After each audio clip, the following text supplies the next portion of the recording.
Hola a todos, espero que se encuentren muy bien. En esta oportunidad vamos a hablar sobre lo que fue la Guerra Fría. Fue un proceso sumamente complejo de muchos años donde observamos como característica la división del mundo, del sistema internacional en dos bloques contrapuestos. Esta Guerra Fría la podemos visualizar desde el año 1947, o sea, posterior a la finalización de la Segunda Guerra Mundial, hasta el periodo de 1989-1990, en donde se produce la caída del muro de Berlín como un ícono, como un símbolo representativo de lo que es la caída de uno de los bloques que tiene que ver con la caída de la Unión Soviética.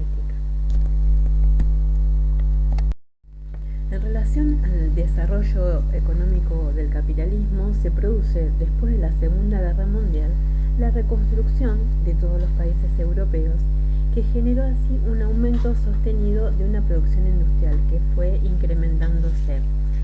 Esto produjo una reestructuración y grandes reformas en el sistema capitalista y un avance a lo que va a ser posteriormente la globalización y la internalización de la economía.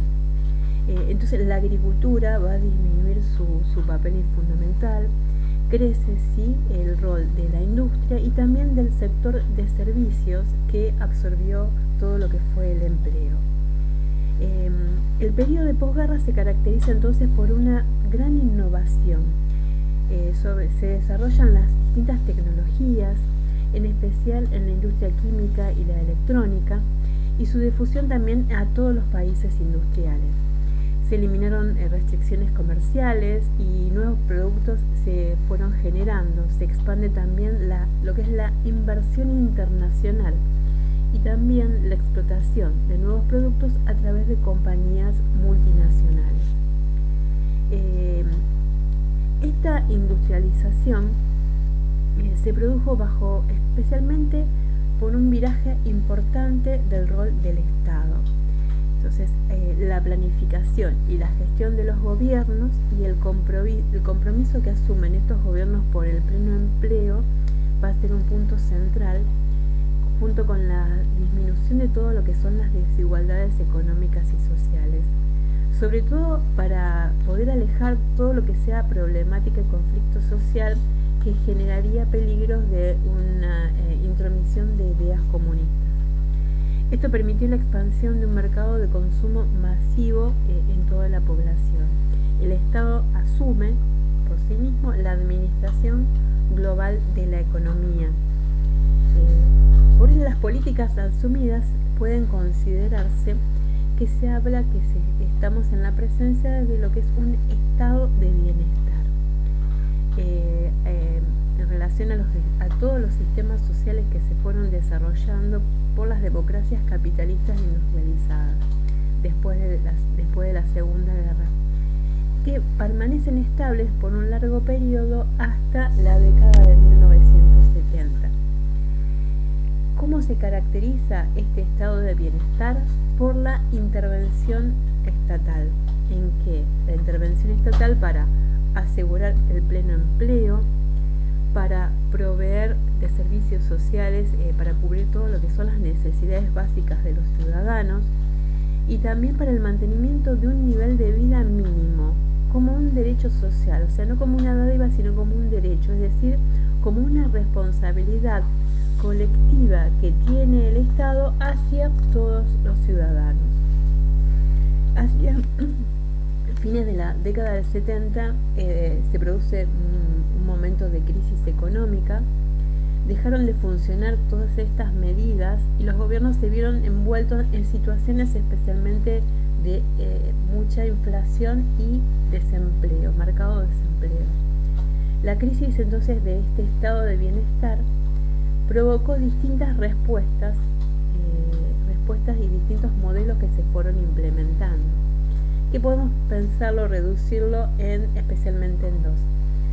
Uno que es la línea anterior, donde se sostiene este estado de bienestar, que es la línea en la que se alinea lo que es la socialdemocracia, que mantiene estos objetivos del estado de bienestar, de empleo, de estabilidad y seguridad social, y que se da en países como en Suecia. Y otra línea que va tomando cada vez mayor trascendencia, que va a ser el modelo neoliberal o conservador, que lo que hace es desmantelar todo este estado de bienestar, esta estructura, y apoyarse en el sector privado y las fuerzas del mercado para poder alcanzar el crecimiento económico. Este modelo está aplicado especialmente en Estados Unidos y con Ronald Reagan, y en Gran Bretaña con Margaret Thatcher, pero después conocemos que va a tener difusión en el resto del mundo. La era de Reagan en Estados Unidos puede pensarse desde la administración anterior, que es la administración del presidente James Carter, que va a definir lo que llamó una especie de crisis de confianza de los ciudadanos norteamericanos por diferentes causas.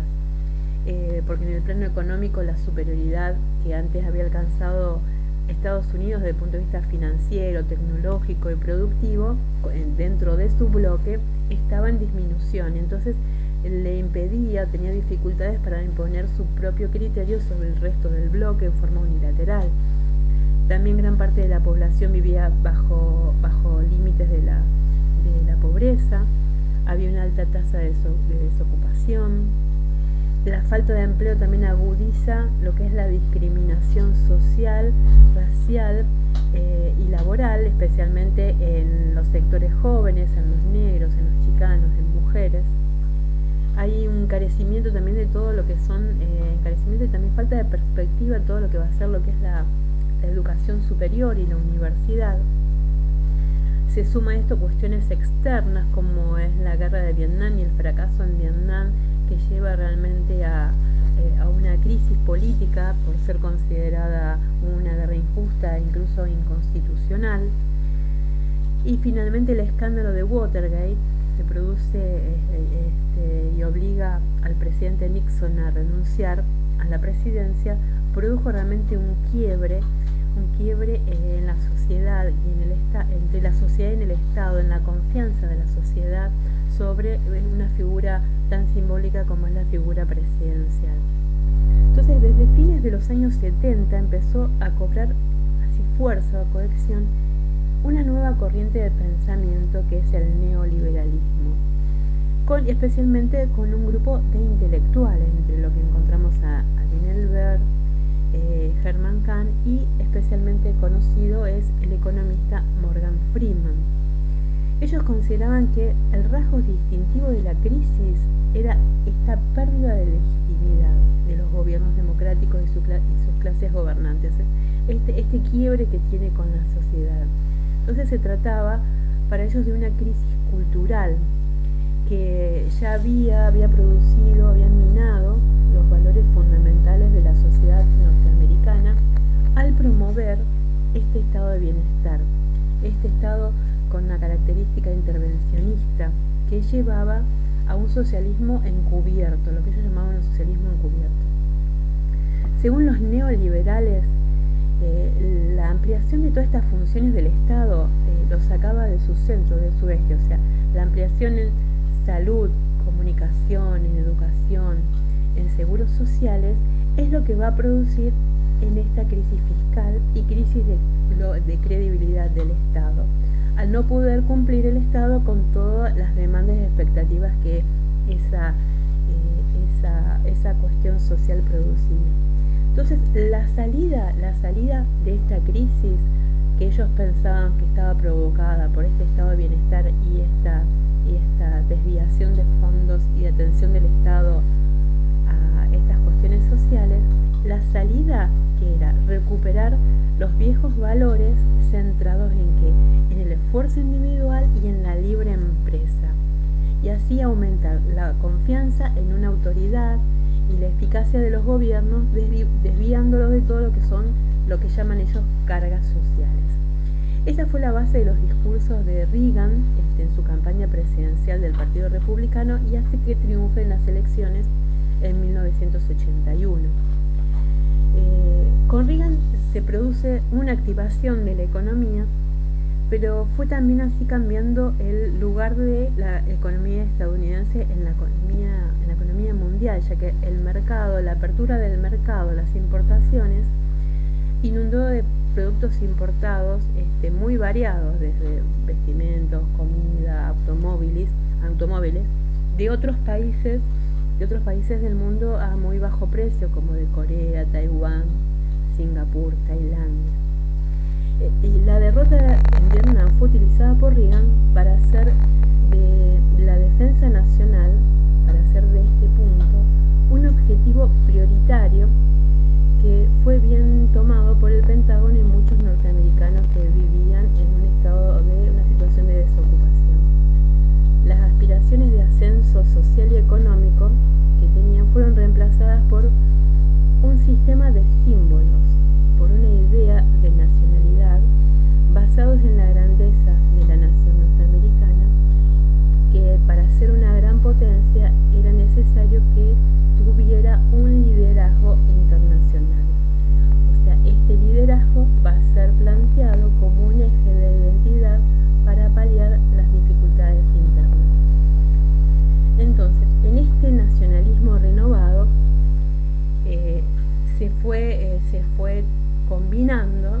combinando con el viejo anticomunismo que seguía vigente a través del sistema bipolar, y que durante su primera presidencia se formó una extraordinaria fuerza militar. Eso llevó a un aumento de la producción de armamentos, se instalaron nuevas bases militares, se inventaron nuevos armamentos, se generaron nuevos submarinos nucleares armados con misiles intercontinentales, también nuevas armas químicas, experimento con bomba de neutrones, y también lo que es la llamativa iniciativa de defensa estratégica, que fue un punto que causó mucho asombro y muy diferente a las propuestas anteriores.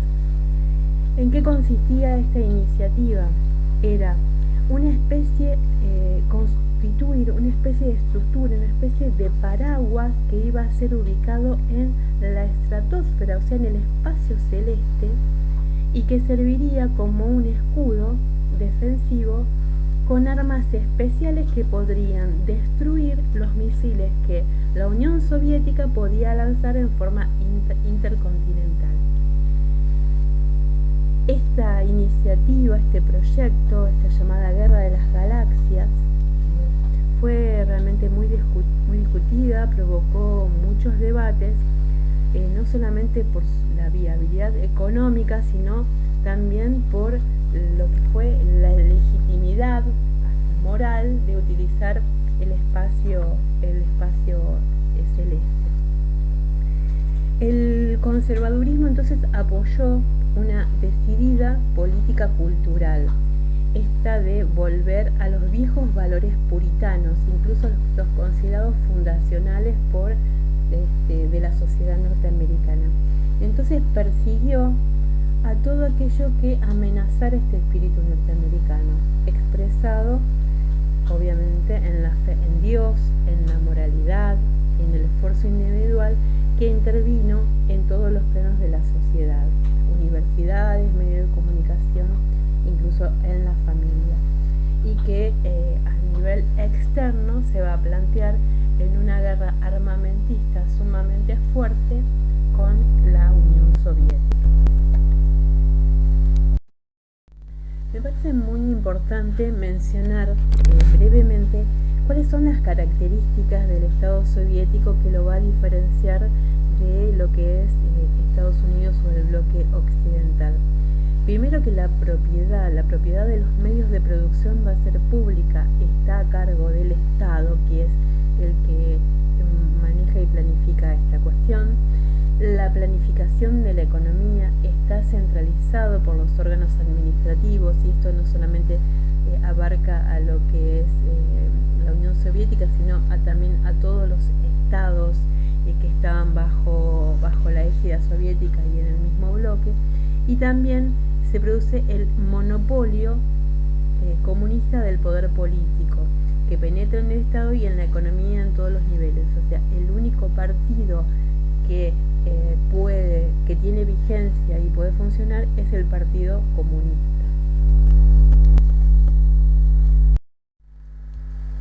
Un historiador ruso, Moshe Levin, distingue en el desarrollo histórico soviético distintas etapas que podemos mencionar brevemente. Un primer momento en el que se da el bolchevismo, donde ya muere Lenin en 1924, se muere con él toda la corriente primigenia, ¿no?, apegadas a Lenin y a las ideas de la revolución de 1917. Un segundo momento una segunda etapa que va de 1924 a 1953.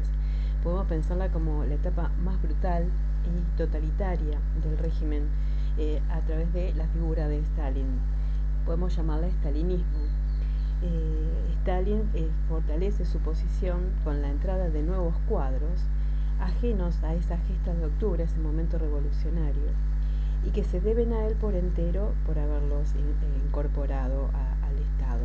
Stalin logra el alejamiento de Trotsky en 1927 y con las purgas subsiguientes, que fueron implacables entre 1936 y 1939, obtiene así un liderazgo mediante el llamado culto a la personalidad.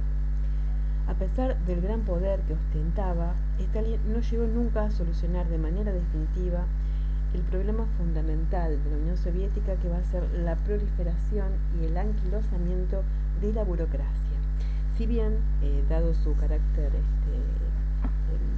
fuerte, pudo controlarla a través de la violencia. Otra etapa podemos mencionar es entre 1953 y 1970.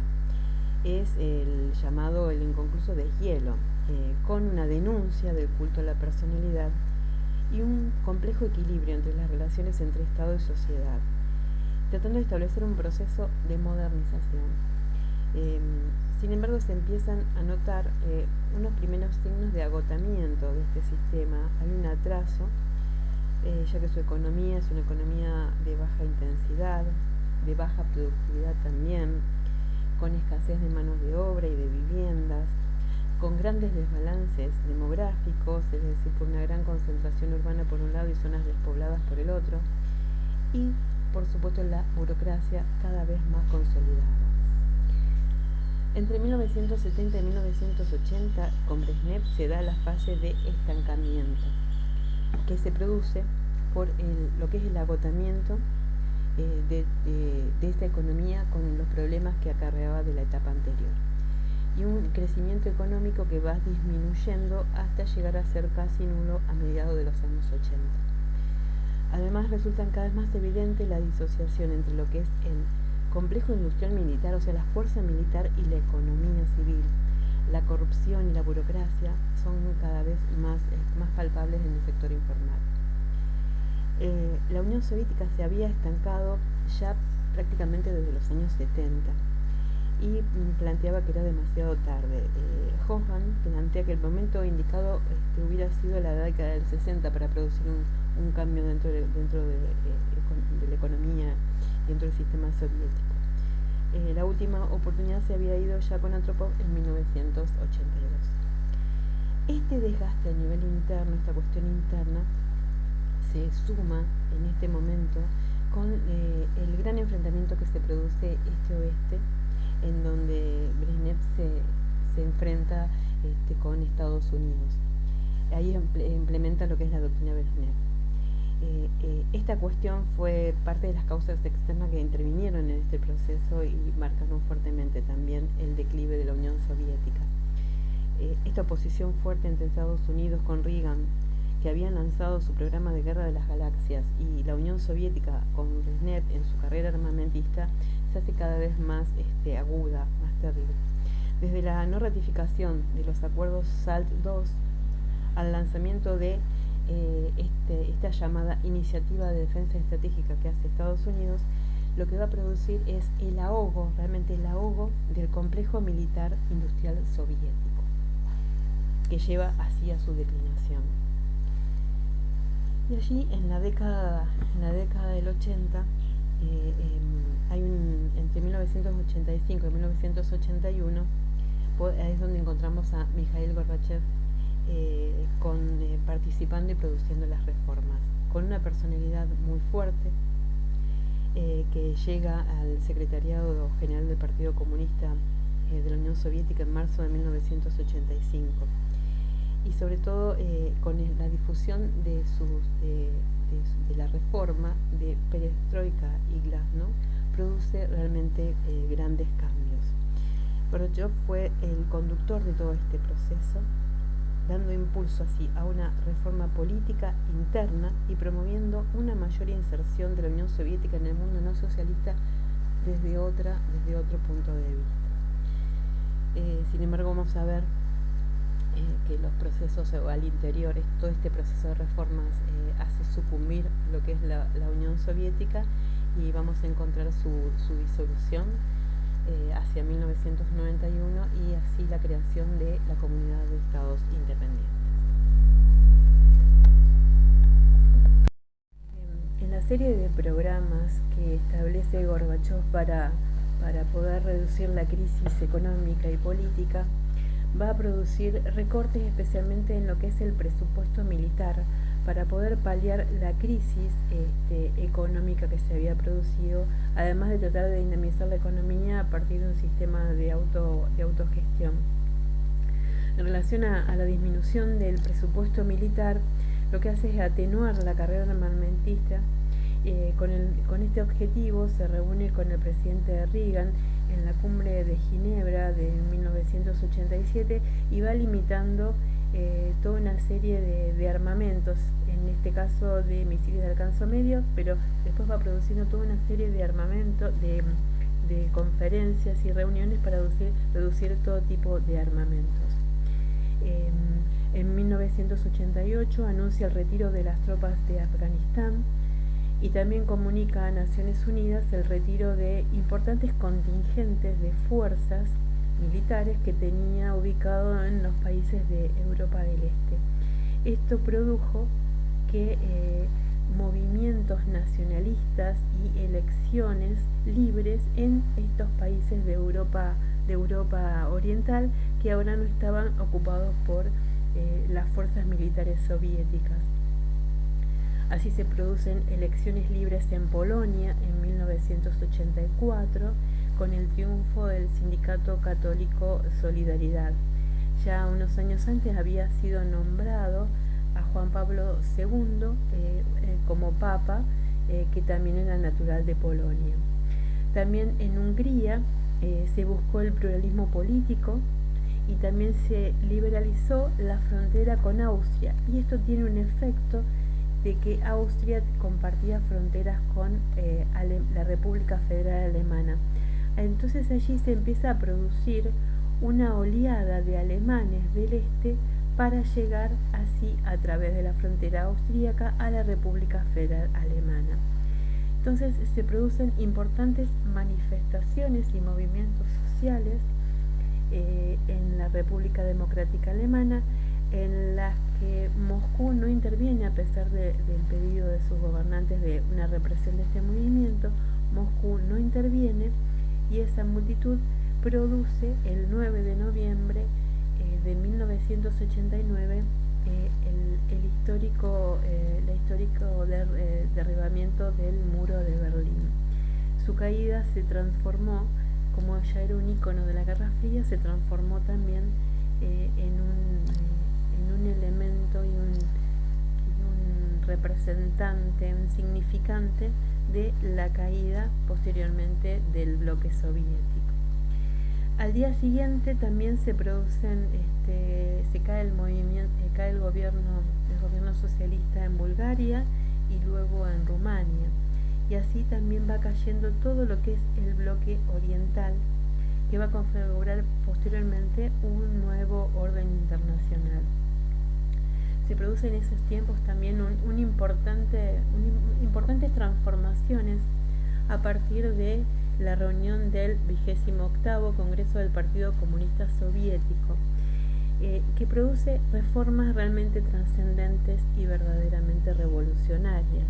Entre ellas es la separación del Partido Comunista del Estado soviético, que era parte central de su estructura.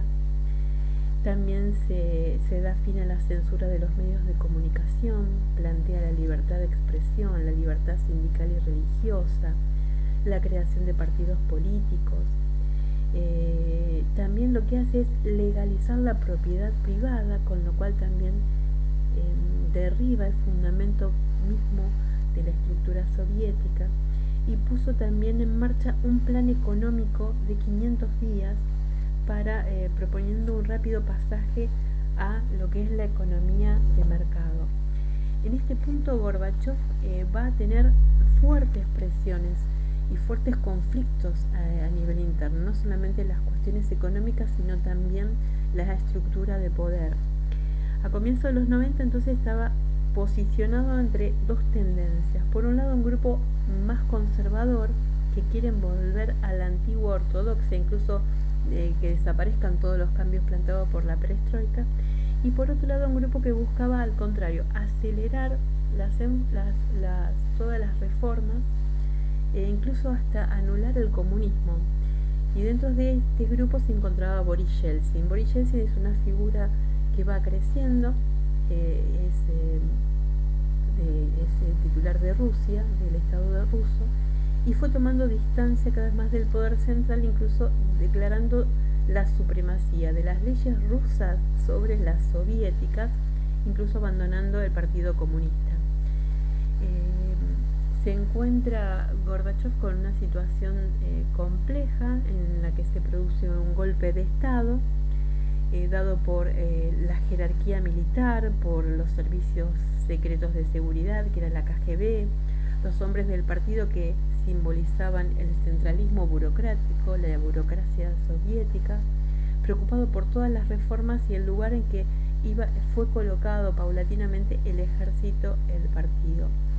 Le critican todo el proceso de democratización que todos los países del este había tenido, la pérdida del rol del ejército rojo, la caída del muro, los tratados de desarme que había llevado adelante con Estados Unidos, y todo lo que son las eclosiones nacionalistas en todos los países de lo que es la Unión Soviética. Sin embargo, este golpe militar Gorbachov es retirado a Crimea, recibe gran apoyo popular y en ese momento apoyo de Yeltsin. Sin embargo, su posición va a ser efímera y no logra después contrarrestar todo este poder, con lo cual Yeltsin, que había cobrado cada vez mayor protagonismo, produce junto con el Estado de Ucrania y Bielorrusia el 8 de diciembre de 1991 lo que es la creación de la Comunidad de Estados Independientes, que significaba que se eliminaba la figura presidencial y así la Unión Soviética quedaba disuelta, por lo tanto quedaba reformado la vieja estructura de este Estado, que deja así de existir a partir de la formación de esta Comunidad de Estados Independientes.